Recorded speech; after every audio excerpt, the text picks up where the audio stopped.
This is the middle section of teaching guided reading for a chapter book. We're using the book, The Spray Paint Mystery, and at this point, the beginning video has already happened, so we've already started off our guided reading, and at this point, each of the students are reading silently to themselves. Depending on what grade level you're in, your students could be whispering softly like they would with a picture book, or they could be reading in their heads even at this point, if you're in a high enough group that you trust them to be able to do that. Whatever the case is, you're going to be moving from student to student just like you would with a picture book, and you're going to be asking them to read vocally to you. And the difference between the chapter books and the picture books is that with the chapter books, you're not looking for them to make miscues in their pronunciation. At this level, they may still have a little bit of trouble with that, and you will need to go back and use the cues talked about in the last set of videos. But what you're looking for more as they get more advanced in their reading is you're actually looking for comprehension capabilities. And the types of miscues you're looking for has more to do with whether they're understanding what they're reading or whether they're just saying words because they know how to pronounce them and not retaining any of that information. So what you're going to be doing is you're going to be going through and prompting the students to tell you a little bit more about what they understand. And at this point, it's really important to realize that if your student answers your question well and you can't think of another way to push them farther, they might be in too easy of a group, because the point of guided reading is to arm them with strategies. And if they are not being armed with strategies with the book that you've given them, it's probably too easy, or you need to push a little bit farther with your questions.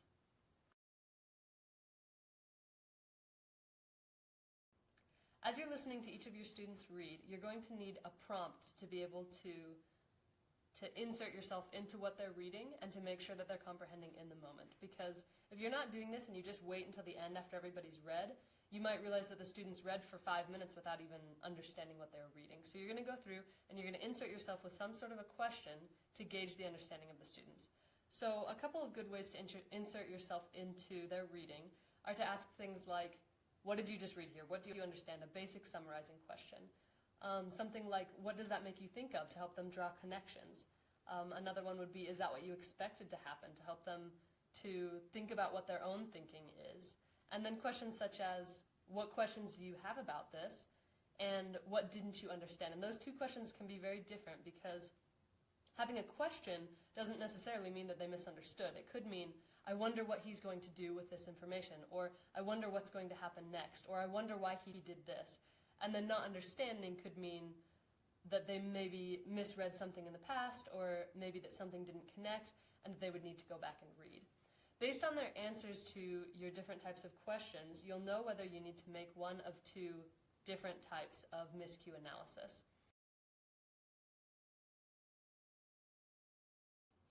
If your students, when you asked them one of these questions, responded in a way that helps you to know that they probably didn't understand very well what they were reading, that means that you need to use a cue to attend type of prompt. So at this point, your student maybe struggled with the question, and maybe you asked them, what questions did you have after this? And they sort of struggled and weren't really sure because they didn't understand, so therefore they couldn't have had a question come out of it, or any of the other questions.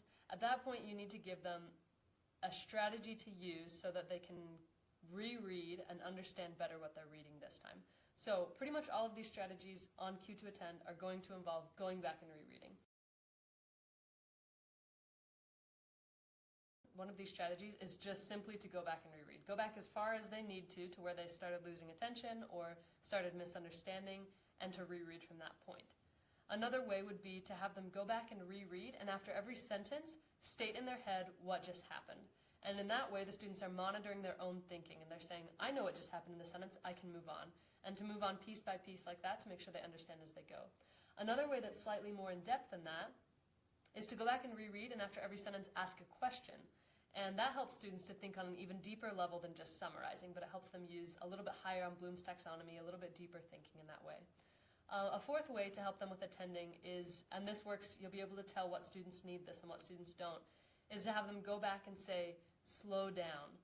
You're reading too fast. As you're reading too fast, you're losing your place. Your brain can't keep up. Attend to the punctuation. Attend to the fluency. Use a little bit of emotion in your speaking, or expression in your speaking. And doing this will help the student to be able to understand better. Any of these strategies will help the students to think about what they're thinking about and actually comprehend what they're reading a little bit better.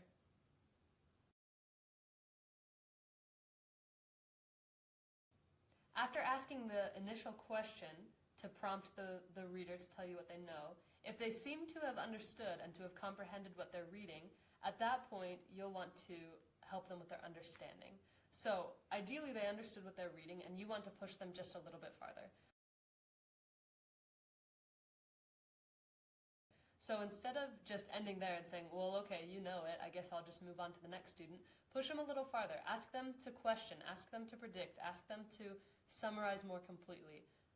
Ask them to make connections to their lives and things like this. In a lot of ways, this comes back to the purpose that you set for them in the beginning section, and that's okay, because all it's doing is getting their mind ready to add input and to discuss and to debate in the final section. So push them a little bit farther. Encourage them to think a little bit deeper about what you're asking. And then once you've done whatever type of miscue analysis you needed to do with these students, you're able to finish up, make sure that you've worked with everyone, and then move into the ending section of guided reading, which will be the next section of these videos.